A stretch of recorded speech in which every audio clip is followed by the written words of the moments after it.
창세기 27장 30절부터 37절까지 제가 읽겠습니다. 이삭이 야곱에게 축복하기를 마침에 야곱이 그의 아버지 이삭 앞에서 나가자 곧 그의 형 에서가 사냥하여 돌아온지라. 그가 별미를 만들어 아버지에게로 가지고 가서 이르되 아버지여 일어나서 아들이 사냥한 고기를 잡수시고 마음껏 내게 축복하소서. 그의 아버지 이삭이 그에게 이르되 너는 누구냐? 그가 대답하되 나는 아버지의 아들 곧 아버지의 맏아들 에서로소이다. 이삭이 심히 크게 떨며 이르되 그러면 사냥한 고기를 내게 가져온 자가 누구냐? 내가 오기 전에 내가 다 먹고 그를 위하여 축복하였은즉 그가 반드시 복을 받을 것이니라. 에서가 그의 아버지의 말을 듣고 소리내어 울며 아버지에게 이르되 내 아버지여 내게 축복하소서.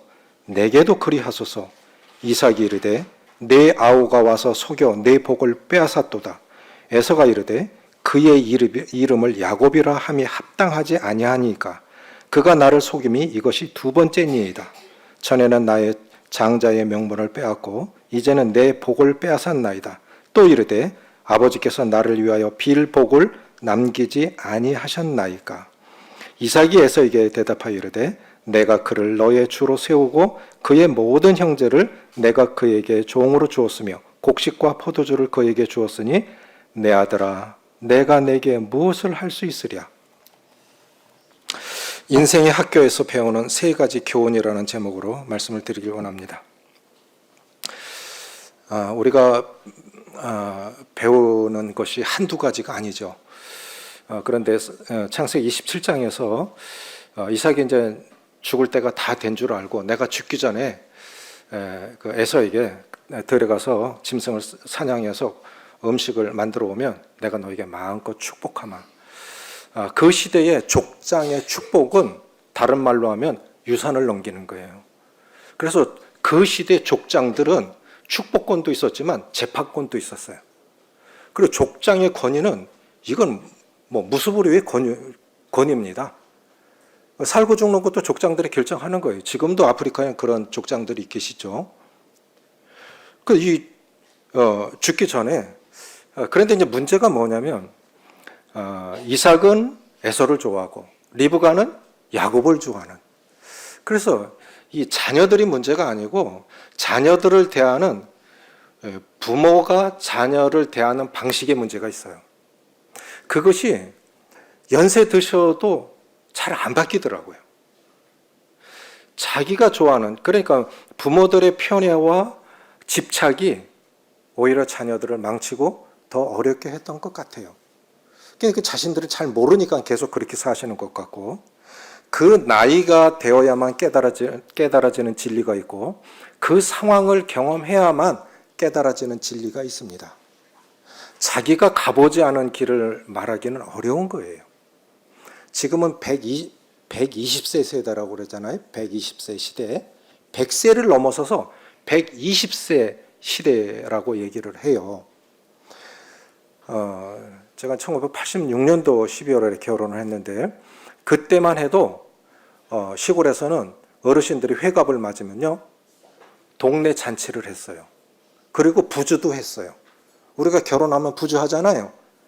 회갑 때 부주를 했다니까요. 그러니까 회갑을 넘기는 분들이 안 많았던 거예요. 근데 제가 올해 63세입니다. 그럼 저도 손주가 4명 있어요. 근데 지금 저는 낀 세대가 돼버렸어요. 낀 세대. 이 나이인데 무슨 말이냐면 저희 장모님이 올해 98세예요. 그러니까 60은 아무것도 아닌 거예요. 그러니까 보세요. 자, 쌍둥이, 이제 3살 된 쌍둥이를 봐줘야 되지. 이 냉장고를 열어놓고 뭘 먹지 하고 가만히 서 계세요. 농을 열고 뭘 입지 하고 가만히 서 계세요. 우리 장모님이 80년 전에 일본에서 고등학교까지 나오고 그 시대에 수영하고 탁구 쳤던 분인데 정말 온화하고 고상하신 분인데 코로나 오면서 어르신들이 교회도 못 가고 더 답답해졌잖아요. 정신줄을 놓으신 거예요. 그래도 성품이 온화하셔가지고 치매가 왔는데 예쁜 치매가 온 거예요. 치매는 못 고친대요. 못 고치는데 그래서 병원에서 할 수 있는 최선이 뭐냐? 예쁜 치매가 되게 하는 거예요. 예쁜 치매. 엉뚱한 누구 피해주고 그런 치매가 아니라 예쁜 치매가. 다른 건 다 정상인데 그걸 못해요. 그러니까 제 아내를 태워서 교회 바로 한 500m 정도에 사시는데 저는 차로다가 한 5분이면 교회 가고, 그러니까 아내를 내려주고 저는 새벽 기도로 가고 다시 와서 이제 장모님 댁에서 식사를 하고, 그러면 이제 장모님은 주간보호센터 노치원에 가셔서 점심 저녁 드시고 이제 집으로 오세요. 그러니까 자녀들이 당번을 정해서 매일 저녁에 가는 거예요. 한 주에 2번씩 가죠. 처음에는 큰 처남이 이제 이틀을 가야 되고, 다 이제 그 처형하고 제 아내하고 큰 처남 셋이서 이제 당번을 정해서 일주일에 2번씩 가는데, 큰 처남이 처음에는 장모님 댁 가서 잤어요. 근데 큰 처남도 암 환자란 말이에요. 그 암 환자가 70 중반이 넘은 암 환자가 그 연세 드신 분 옆에서 자니 위한다고 자는 거죠. 그리고 장모님이 외로워하니까 사람 없는 걸 제일 힘들어하세요. 그러니까 그 나이에도 그 암 환자가 옆에서 자는 거예요. 잠이 오나? 하나님도 없는 사람이. 그래 다음 날 매일 아침 식사를 이제 저희하고 같이 하니까 가서 보면 소주병이 하나 있어요. 술심으로 자려고 하는데도 잠이 안 오는 거예요. 이래다가 둘 다 죽이겠다 싶어서 그냥 왔다가 얼굴만 보고 가세요. 그래서 그냥 갑니다. 한 서너 달 전에 장모님이 이제 자기도 의식이 있으니까 나를 요양원에 데려다 달라. 그래서 고민하다가 요양병원에 모시고 갔는데, 첫날은 적응을 해야 되니까 가족 중에 한 분이 자도록 해요. 그래서 이제 제 아내가 가서 하룻밤을 잤는데, 야, 이 고상한 분이 일본 사람이잖아요. 피는 한국 사람이지만 일본에서 사셨으니까 남 피해 안 주고 자기가 힘들어도 누구도 표시 안 내는 분인데, 코로나 전까지는 성경 필사를 하시는데 내려 쓰시는데, 우리가 편지를 쓰면 시작할 때고 끝에가 필체가 다르죠. 우리 장모님은 성경 필사하시면 똑같아요. 끝날 때 다 기도하고. 그걸 여러 권이 있어요. 그렇게 사셨던 분인데, 옆에 보니까 뭐 소리 지르고 그러는 분들 묶어놨단 말이죠. 그런 옆에 장모님을 데려다 놨으니 이게 맨정신으로 적응이 안 되는 거예요. 두 딸이 장모님을 병원에 모셔놓고 못 견디겠네요. 딸들이 못 견디겠는 거예요. 죄스러워서. 그래서 나흘 만에 모시고 나왔는데 4일 만에 2kg가 빠졌어요. 상상이 가세요? 우리 1kg 빼려면 한 달 걸리죠. 1년 돼도 안 빠지죠. 그렇죠? 4일 만에, 마르신 분이 4일 만에 2kg가 빠졌으니까 어떻게 돼요? 일주일 넘어가면 그냥 돌아가시는 거예요. 옆에서 묶어놓고 소리 지르고 하니까 그냥 그대로 가야겠구나. 안 잡순 거예요. 그리고 이제 다시 모시고 나와서 저희들 아침 같이 먹고 이렇게 하니까 지금은 굉장히 좋아하세요. 저는 장모님을 위해서 기도하기를, 장모님 제 사역 끝날 때까지만 살아 계세요. 장모님 기도가 필요하니까 저의 기도를, 저의 교회와 사위의 사역을 위해서 기도 많이 해주세요. 아버님이 살아계셨을 때는 저희 아버님이 강대상 맨 앞에서 비가 오나 눈이 오나 한결같이 감기 걸리셔도 하루도 그러지 않고 아들의 사역과 교회를 위해서 기도하시다 주님 나라 가셨어요. 아버님 가시고 나니까 이제 장모님이 오셨는데 장모님이 그 일을 하신 거예요. 장모님이 이렇게 살아계신 거 보니까 아직도 제가 해야 할 일이 있는 것 같아요. 그래서 생각해 보세요. 이런 것들을 젊은이들이 이해할 수 있을까요?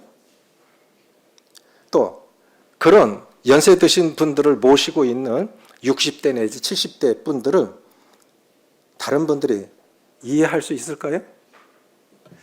참 쉽지가 않은 거예요. 제 아내하고 운동을 하면서 이제 하는 얘기가, 여보, 정신 바짝 차려야 돼. 지금 쌍둥이 봐주고 있지만 우리 자녀들이 우리를 더 이상 필요로 하지 않을 때가 되면 우리는 이젠 짐이야.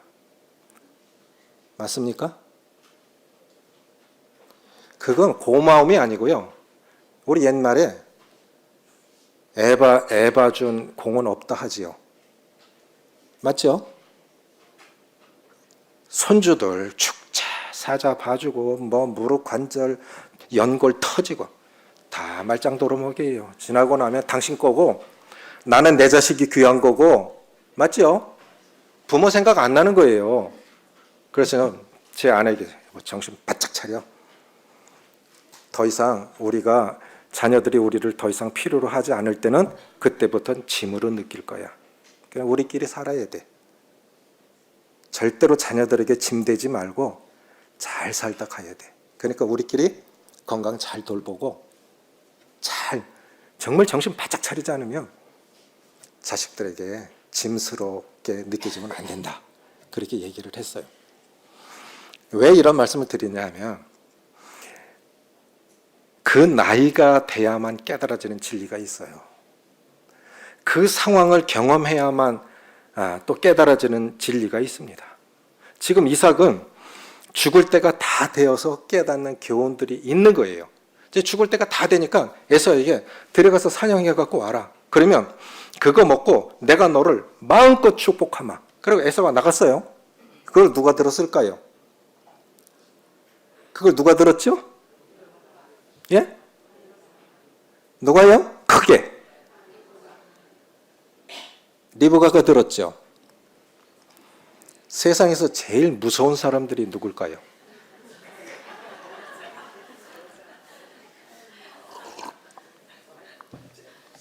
세상에서 제일 무서운 사람들이 누구예요? 여자들이에요. 여자들. 제가 저희 교회에서 이걸 자매 시간에 전했는데 자매들 팍딱 대답을 하더라고요. 세상에서 제일 무서운 사람이 누구예요? 여자요 그러더라고요. 자기가 여자인데 여자요 그래요. 제 아내가 작년에 몸이 조금 안 좋았어요. 그래서 이제 남해 들꽃 효소마을에 가서 저하고 같이 단식을 했는데 제 아내는 그게 안 맞았나 봐요. 저는 좋아졌는데. 몸이 안 좋으니까 이러더라. 여보, 나 죽으면 재혼하면 안 돼? 그러더라고. 왜? 그랬더니 내가 살던 살림 다른 여자가 만지면 기분 나쁘니까 자기 죽으면 재혼하지 말래. 알았다 했어요. 올해 또 뭐라 하냐면 여보, 언니 자매들 있는 부근으로 이사했으면 좋겠대요. 그러니까 이사 가라 그랬더니 뭐라 그러냐면 당신이 죽어야 이사 가지 그래. 야, 이제 나 죽으라고? 농담이지만 여자들이 얼마나 간땡이가 부었는지 이게 목숨 걸고 살아야 돼 이제.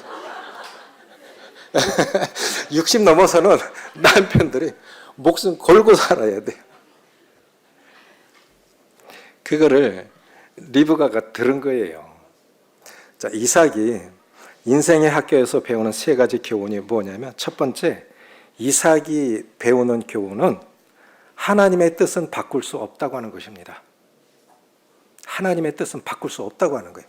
야곱은 태어날 때부터 하나님께서 작은 자가 큰 자가 작은 자를 섬기리라 정해진 거죠. 다 하나님께서 주실 분량이 있어요. 하나님께서 주시는 분량이 있는데, 그래서 자녀들을 어렵게 하는 것은 자녀들이 무능하거나 부족해서가 아니라 부모들이 자녀에 대한 집착 아니면 자녀들을 편애, 이것이 자녀들을 어렵게 하는 것 같아요. 부모들은 생각 없이 했는데도요. 저희를 중매 서신 분이 대면동교회 장로님이신데 그래서 대구로 내려올 수 있었죠. 그런데 참 훌륭하신 분이에요. 근데 의미 없이 그냥 이렇게 저렇게 그냥 자녀들에게 말을 했겠죠. 자녀들은 큰아들은 사업을 해서 크게 번성했고 둘째 아들은 평범한 직장을 다니는데, 근데요, 부자 간에는 사랑의 대상이지만 형제 간에는 경쟁의 대상입니다. 특별히 부모들은 며느리들 앞에 조심해야 돼요.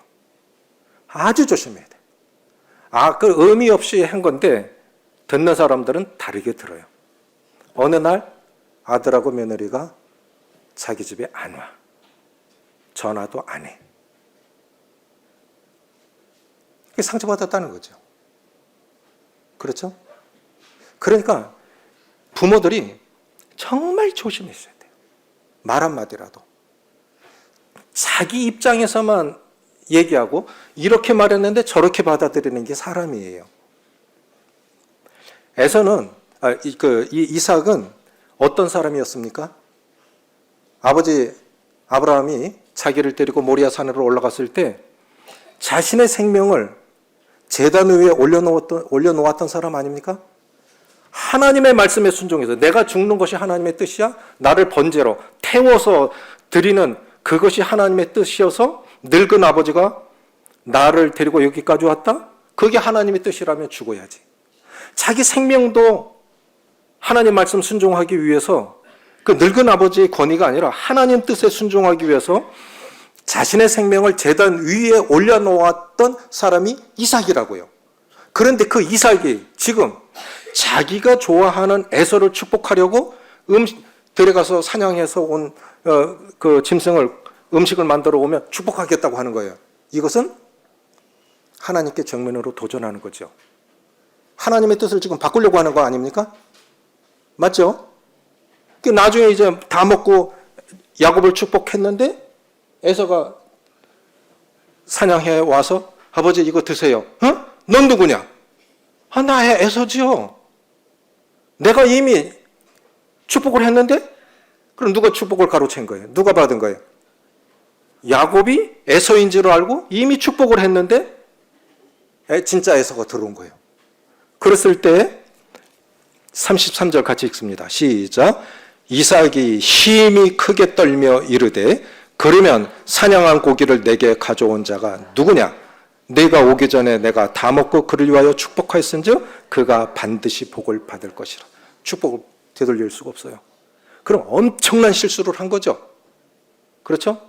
근데 중요한 건 뭐냐면 에서를 지금 이삭은 에서를 축복한 거예요. 근데 실제로는 누가 복을 받았죠?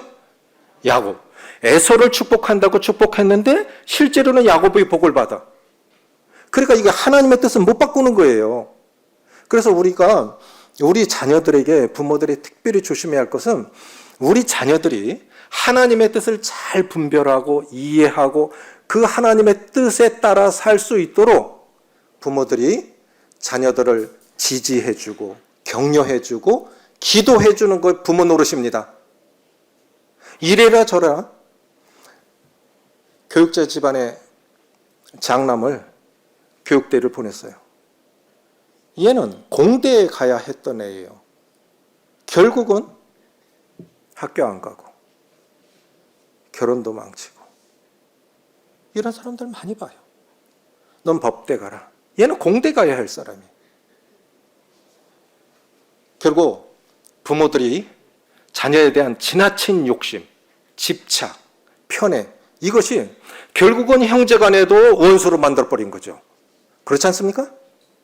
그래서 이 부모 노릇하기가 나이 먹어간다는 게 늙어간다는 게 다른 게 아니고 자신의 건강이 점점 나빠져가는 것도 걱정이지만 늙는다는 건 정말 겁나는 거구나. 저는 그리 생각해요. 나이 먹는다는 게 정말 어려워요. 하나님의 지혜를 구하셔야 돼요. 그래서 이삭에게서 배우는 교훈은 따라해 보십시오. 하나님의 뜻은 사람이 바꿀 수 없다. 하나님께서 우리 자녀들 모두에게 아들을 아끼지 않고 내어주시니까 모든 것을 은사로 선물로 주시지 않겠느냐. 아들을 아끼지 않고 우리에게 구원해 주신 분이면 이 세상 살아가면서 필요한 모든 것들도 덤으로 주시지 않겠습니까? 그래서 우리 자녀들이 자신들을 향하신 하나님의 뜻을 잘 분별하고 이해하고 그 길을 갈 수 있도록 부모들이 지지해주고 격려해주고 기도해주는 것이 부모 역할입니다. 이삭이 뒤늦게 그 사실을 깨달았는데 이삭이 착각한 것이 있어요. 이삭이 지금 나 이제 죽을 건데 에서에게 빨리 가서 이제 짐승 잡아와. 그럼 음식 해오면 내가 너를 마음껏 축복하마. 했을 때가 학자들은 131세래요. 근데 이삭이 몇 세까지 살았을까요? 180세를 살았습니다. 섣부른 축복이었죠? 우리가 언제까지 살 줄 몰라요. 그래서 첫 번째, 인생의 학교에서 배우는 첫 번째 교훈, 하나님의 뜻은 사람이 바꿀 수 없다. 이것이 이삭이 배운 교훈입니다. 인생 마지막에 배운 교훈입니다. 그럼 에서에게서 배우는 교훈은 뭐냐? 감정적으로 대응해서는 아무 일도 이룰 수 없다고 하는 거예요. 근데 우리는 쉽게 감정의 동요가 돼요. 감정 자체가 나쁜 건 아닙니다. 감정이 없는 게 문제예요. 뭐 IQ 시대는 이미 지났습니다. 지금은 EQ 시대라고 그래요. EQ. EQ라는 건 감성 리더십. 울림이 있어야 돼요. 설교도 울림이 있어야 되고 교제도 울림이 있어야 되고 그 울림이 있어야 사람이 움직여지는데 그게 없는 거예요. 학교도 선생님들은요, 얼굴만 받으면 되지. 사진 찍어서 고발해버리니까 딱 여기까지만. 고발 안 당하려면. 그럼 그냥 이거 월급쟁이지 진짜 교사가 아닌 거죠. EQ가 없는 거예요. 그러니까 주님도 이걸 경고하셨어요. 노래를 해도 춤추지 않고 피리를 불어도 춤추지 않고 곡을 해도 슬퍼하지 가슴을 치지 않는 겁니다. 이 시대가 그렇게 반응 없는 시대. 감정 자체는 잘못된 게 아닌데 감정적으로 대응해서는 아무것도 이룰 수 없다고 하는 거예요. 그 축복을 도둑 맞았다고 생각하니까 에서가 무슨 말을 하냐면 내가 너 죽일 거야. 내가 너 죽일 거야. 에서는 능히 그렇게 할 수 있는 사람이죠. 이걸 또 누가 듣습니까? 리브가가 들어요. 그래서 친정으로 빼돌립니다. 친정으로 빼돌려서 맏아들의 감정이 뭐 며칠 뒤에 아니면 열흘 뒤에 그건 조금만 있다 풀려지겠지 하고 얼마 간만 내 친정에 가 있어라. 근데 리브가 죽을 때까지 야곱을 못 봤어요. 그걸로 생이별을 뜬 거예요. 이 감정은 이만큼 무서운 거예요. 한번 마음에 담은 거는 풀기가 산성, 문빗장처럼 그렇게 힘든 것입니다. 동생을 죽이려고 그렇게 작정을 해요. 우리가 이제 뭔가 이 일이 틀어지고 어려움이 일어났을 때는 전도서 7장 14절에 보면 형통한 날에는 기뻐하고 형통한 날에는 기뻐하고 공고한 날에는 뒤를 돌아보아라 라고 말씀하셨어요. 뭐라고요? 형통한 날에는 기뻐하시면 돼요. 좋다. 참 감사한 일이지. 그런데 일이 뭔가 꼬인다. 뭔가 뜻대로 안 된다. 어렵다. 그러면 뒤를 돌아보아라. 왜 이런 결과가 왔지? 왜 이렇게 됐지? 그렇게 생각을 해보라는 거예요. 그럼 에서는 생각해 봤어야 됐어요. 왜 이렇게 됐지? 그냥 팥죽 한 그릇에 장자권도 팔아넘겼잖아요. 생각 없이 사는 거예요. 그 야고보서에 뭐라고 그랬습니까? 에서를 가리켜서 생각 없는 망령된 자라고 그랬어요. 망령됐다고 치매 걸린 그 망령이 아닙니다. 망령됐다고 하는 이 뜻이 뭐냐면 신을 믿지 않는 사악한 사람이라는 거예요. 하나님이 이 마음에 없어.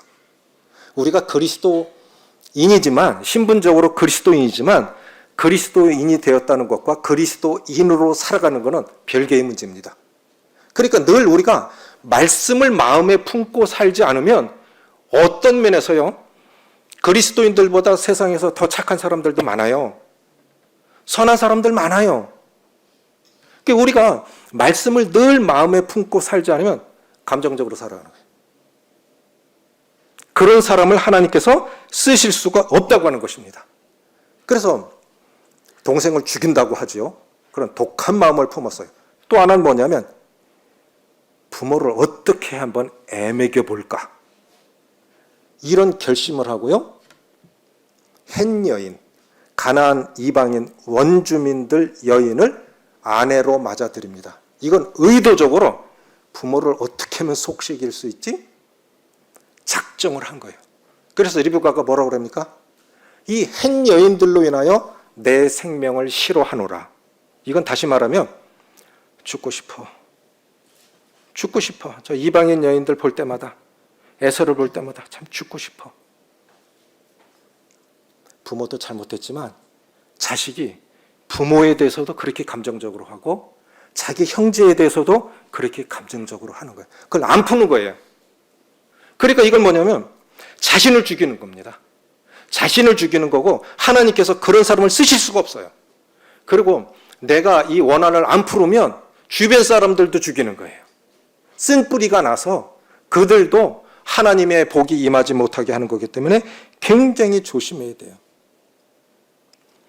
두 번째, 에서에게서 배우는 교훈은 감정적으로 대응해서는 아무것도 이룰 수 없다. 중요한 건 뭐 다 중요하지만 야곱에게서 배우는 교훈입니다.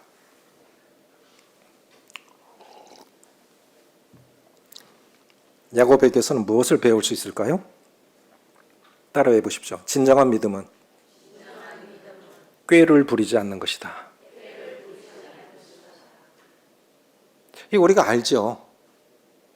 진정한 믿음은 꾀를 부리지 않는 것이다. 옛날에 대명동교에서 이덕만님이 서명교에서 오셨으니까 이만조 형님하고 이덕만님하고 강단을 교차하게, 이덕만님이 연재로 가고 저 서면으로 가고 또 이만조 형님은 대명동교로 오고 같은 날 강단을 교류하셨어요. 참 좋았어요. 근데 이만조 형님 많이 오셨는데 들은 설교 중에서 딱 한마디만 기억이 나요. 그게 뭐냐면 신앙은 꾀를 부리지 않는 것이다 그러더라고요. 이게 너무 중요한 거예요. 근데 우리는 본성적으로 어려움 당하면 꾀를 부리려고 그래요. 그럼 더 꼬여요. 야곱이 뭐 그렇게 훌륭한 사람이고 뭐 그렇게 중요한 사람입니까? 창세기 몇 장까지 있어요? 모르죠. 괜찮아요. 근데 알면 더 좋죠. 시편은 151편까지 있습니다. 맞습니까? 몇 편까지 있어요? 이 자매님들 시험에 들 때만 안 되는데. 시편이 150편까지 있어요. 창세기 50장까지 있습니다. 근데 잘 보세요. 창세기가 50장까지 있는데 그 절반이 야곱 이야기예요. 뭐 그렇게 중요한 인물이라고, 뭐 그렇게 대단한 사람이라고.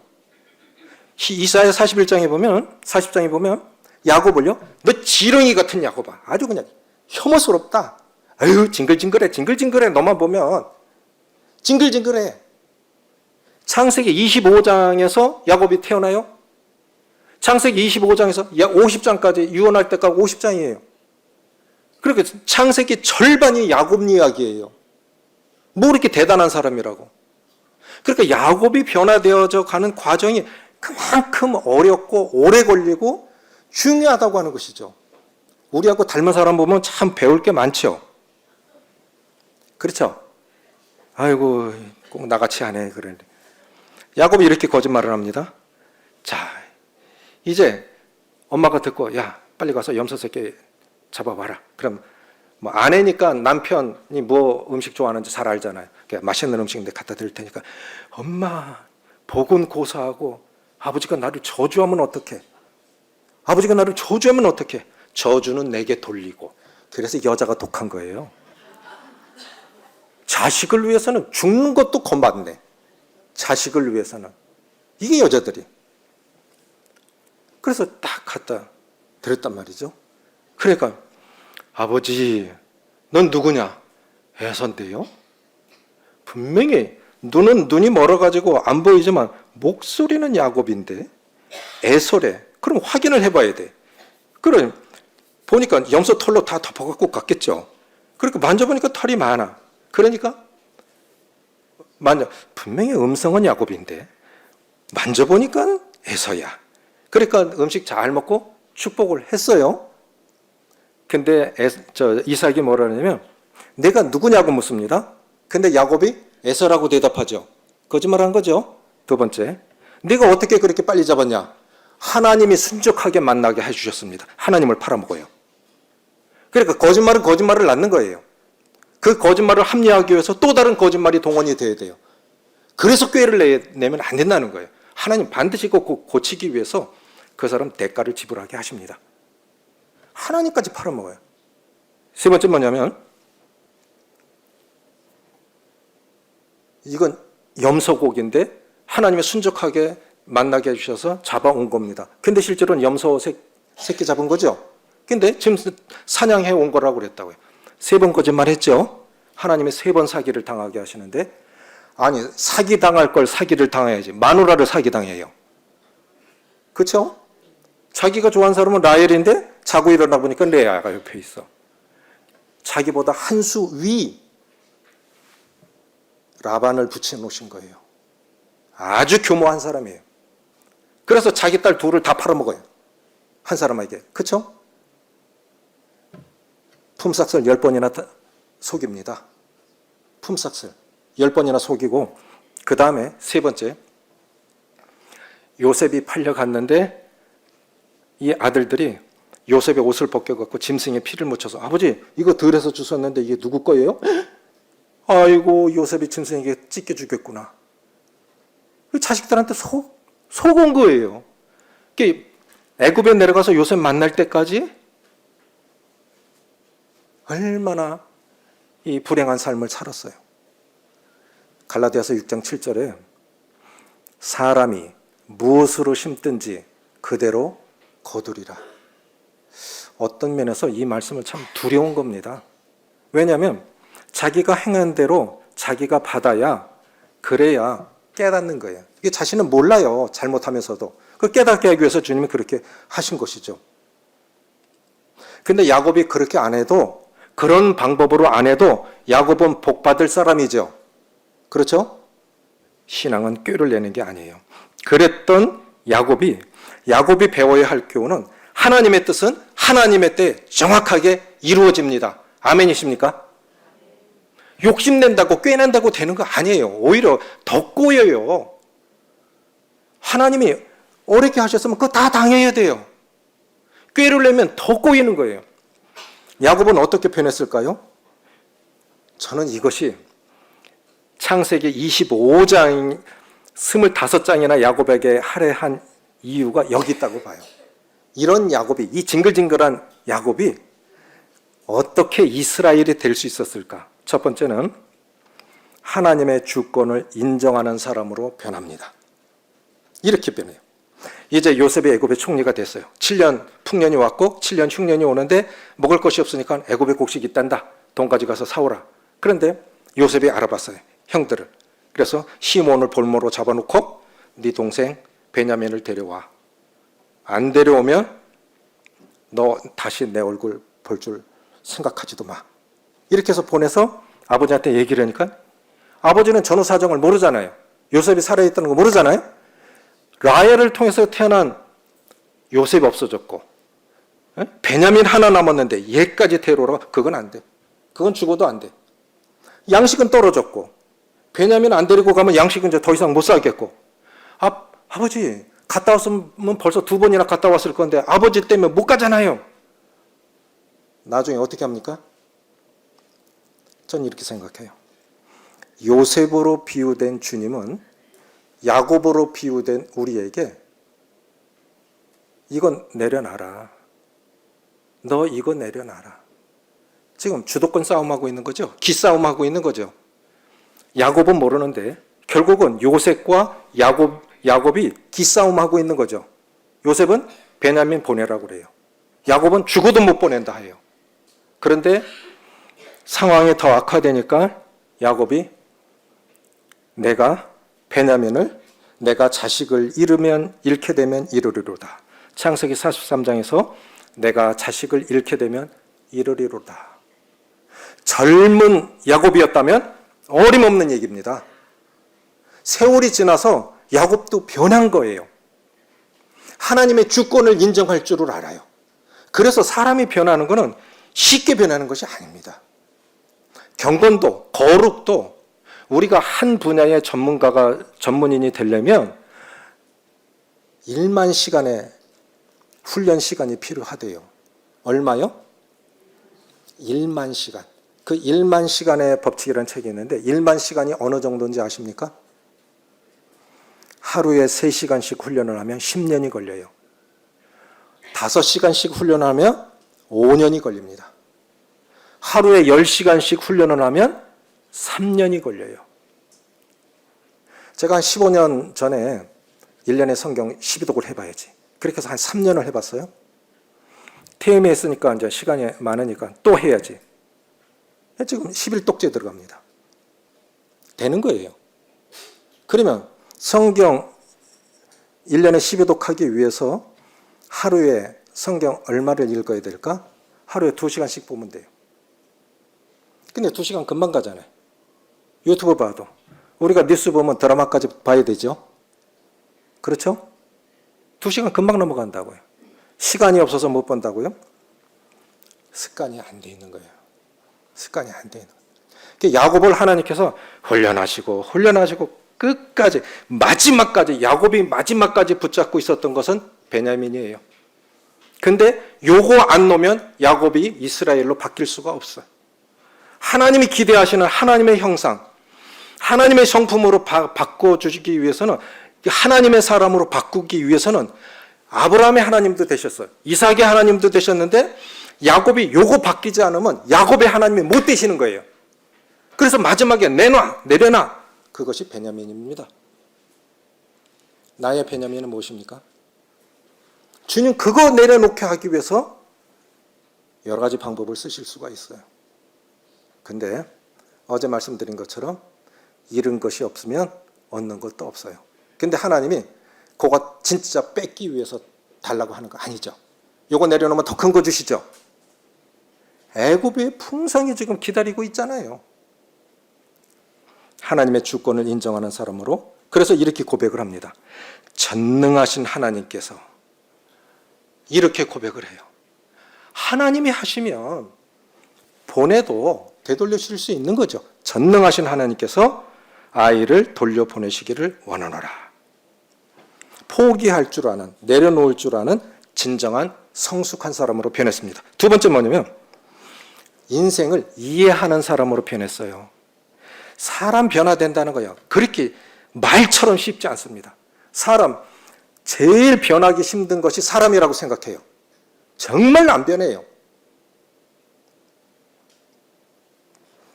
우리가 이제 뭐 40원 프로, 50원 지천명, 60원 뭐라고 그러죠? 이순이라고 그럽니다. 이순은 이 사람 저 사람 말이 다 이해가 간다는 뜻이에요. 그러니까 60이 넘으면 인생 60 이상을 살았으면 이 사람 저 사람 말이 다 이해가 되어져야 되는데 이해가 아니라 내 생각, 내 경험을 말한다고요. 그게 인간이에요. 그런데 야곱은 변했어요. 바로 앞에 서서 이렇게 얘기합니다. 당신 나이가 몇이요? 내 나그네 된 세월이 130년입니다. 참 험악한 세월을 보냈습니다. 130년 인생의 학교에서 공부하고 난 다음에 사람을 이해하는 사람으로 변했어요. 하나님의 주권을 받아들일 뿐만 아니라 사람을 이해하는 사람으로 변했어요. 전에는 안 그랬어요. 전에는 무조건 뺏어 왔어야 됐어요. 전에 같으면 예쁜 여자가 중요해. 못생긴 내가 아니야. 자기가 다 가져야 돼. 그런데 그런 게 아니에요. 야곱이 나중에 뭐라 그러냐면 내가 죽으면 유언하기를 내가 죽으면 레아가 묻힌 그곳에 나를 묻어달라. 그런데 이스라엘의 다윗의 묘실에 들어갔다 하는 것은 경건한 가문의 뿌리로 보는 겁니다. 왕들이라고 다 다윗의 묘실에 들어간 게 아니죠. 그러면 할아버지 아브라함, 이삭이 묻혔던 곳에 자기도 들어가야 되는데 거기에 야곱이 레아를 묻은 거예요. 그러니까 평생 사랑받지 못한 레아를 인생 뒤늦게 정식 부인으로 인정한 거예요. 라헬이 아니에요. 야곱이 인생 노년에 인정한 것은 라헬이 아니고 레아를 정식 부인으로 인정한 거예요. 이게 쉬운 게 아닙니다. 사람을 이해하는 것이 참 중요한 것인데, 야곱이 이렇게 아름답게 변했어요. 하나님의 주권을 인정하는 사람, 인생을, 사람을 이해하는 사람. 세 번째, 이게 아주 축복이 돼요. 세 번째가 뭐냐면 47장 10절 볼게요. 창세기 47장 10절.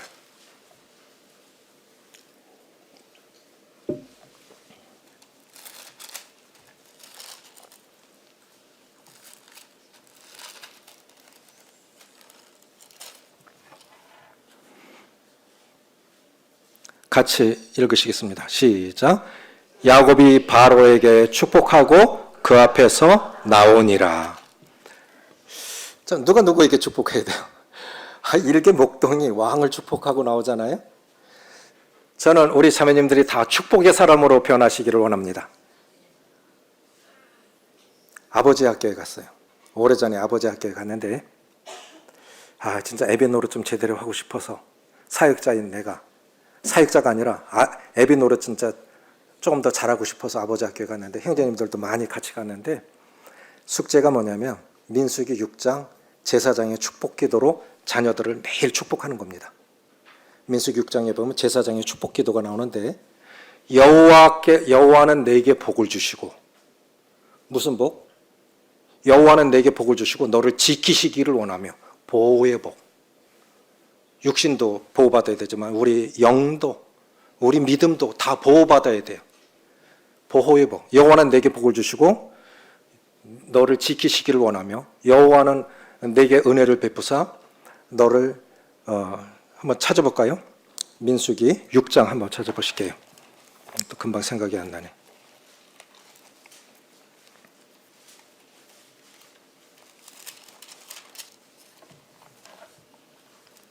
6장 24절 25절 같이 읽겠습니다. 시작. 여호와는 내게 복을 주시고 너를 지키시기를 원하며 여호와는 그의 얼굴을 내게 비추사 은혜 베푸시기를 원하며 여호와는 그 얼굴을 내게로 향하여 드사 평강 주시기를 원하노라. 이게 굉장히 중요한 거예요. 하나님이 우리를 지켜주시기를, 그 믿음을 지켜주시기를. 두 번째, 무슨 복입니까? 은혜의 복이죠. 은혜를 입어야 돼요. 어디서든 누구에게든 은혜를 입어야 돼요. 요셉이 애굽에 내려가서도 은혜를 입었잖아요. 세 번째, 평강입니다. 평강. 집안도 평안해야 되죠. 교회도 평안해야 되죠. 나라도 평안해야 되죠. 그 세 가지 축복을 해야 되는데 숙제로 했는데 다 마치고 나면 이제 간증들을 해요. 별별 사람들이 다 와요. 간증을 하는데 교회, 아버지 학교는 교회에서 합니다. 신암 큰 교회에서 했는데 신암동에 간증을 하는데 저는 대구은행 지점장이거든요. 마누라가 여기 졸업 안 하면 이혼이라고 그래서 그냥 끌려왔어요. 어쩔 수 없이 끌려왔어요. 축복이 돼서. 할아버지가 오셨어요. 제가 50대 때 아버지 학교에 갔는데 할아버지가 오셨어요. 할아버지는 왜 오셨어요? 애비 노릇을 못해서 할아버지 노릇이라도 잘하려고 왔어요. 얼마나 감동이 되는지 몰라요. 얼마나 감동이에요. 우리는 배우지 않고 그냥 살아가요. 그러니까 안 변하는 거예요. 한 사람이 간증을 하는데 이런 간증을 해요. 아들이 수능 시험을 치고 왔는데 망쳤어. 아버지 학교에 온 사람들이 다 괜찮은 사람들이 온 거예요. 변화받고자 온 사람들이니까 강제로 왔든 어떻게 왔든 다 괜찮은 사람들이 왔다. 아들이 수능을 망쳤는데 아들을 야구방망이로 때린 거야. 그리고 얘가 가출을 했는데 해외로 날라버렸어. 지금까지 연락이 안 된다 이거죠. 울면서 간증을 하는 거예요. 너무 몰랐다. 너무 무식했다. 애인들, 개인들 얼마나 힘들었겠나. 제 둘째 딸 지금 원주에 있는데 수능 시험 치고 와서 펑펑 울어요. 아빠 죄송해요. 왜? 망쳤어요. 그럴 수도 있지. 얘가 여린 아이인데 비록 과 대표는 했지만 마음이 여린 아이고 그리스도인인데 감독이 수능 시험을 할 때 감독 둘이 앞에 있는데 수능 시험 치면 말을 하면 안 되잖아요. 감독하는 여기서 둘이 앞에서 소곤소곤 맨 앞에 앉았는데 신경 거슬려서 영어를 망친 거예요. 그래 줄줄이 망쳐버려요. 그래서 울고 왔는데 3일 동안 울더라고. 그래서 할 수 없이 간호대를 갔어요. 근데 망친 줄을 알았는데 하나님이 하시는 일을 우리가 다 몰라요. 대구 떠나지 말고 여기 있어라. 아빠, 제 친구들 다 나보다 못한 애도 경대 갔는데, 그리고 나보다 못한 애도 현대아산 삼성병원 다 갔는데 원서라도 내보게 해주세요. 그래라. 원주 세브란스 병원에 갔는데 병원 원장님이 목사 딸인 걸 알고 왜 간호대를 지원했냐 그랬더니 우리 아빠는요 벌써 10년 전에 호스피스 공부를 했고 그래서 나도 이런 의미 있고 보람 있는 일을 하고 싶어서 간호대를 지원했습니다. 그럼 여기 계속 잘 근무할 거지? 붙여주려고 묻는 거예요. 그냥 떨어뜨리려고가 아니라 붙여주려고 그렇게 묻는 거예요. 여기 금방 퇴사 안 하고 계속 있을 거지? 네. 그래서 3교대 간호사가 얼마나 힘듭니까? 그런 3교대 하면서 자지 못하고 예배드리고 다음날 또 출근해야 되는 거예요. 대학교 다니면서 헌혈을 20번 했습니다. 이제 전문대 나왔으니까 거기서 편입해서 그 연세대 다니고 상교대하고 빠짐없이 신앙생활하고 그렇게 하면서 그렇게 했는데 지금 심사평가원 근무하거든요. 심사평가원 대단한 동네예요. 의사들 자르는 데예요. 이렇게 하시는 걸 보면은 인생이 실패했다고도 끝난 거 아니에요. 하나님의 일을 몰라요. 그러니까 우리 자녀들을 축복하시기 바랍니다. 제 큰딸은 은영이에요. 은혜를 노래하라. 근데 지금 노래를 안 하고 있는데 둘째가 다 은입니다. 우리가 자녀들에게 이름을 붙여줄 때는 부모의 소원을 담아 지어주죠. 만을 따 은혜 은자. 실제로 가는 곳마다 은혜를 입었고 이제 너는 은혜를 끼치며 살아라.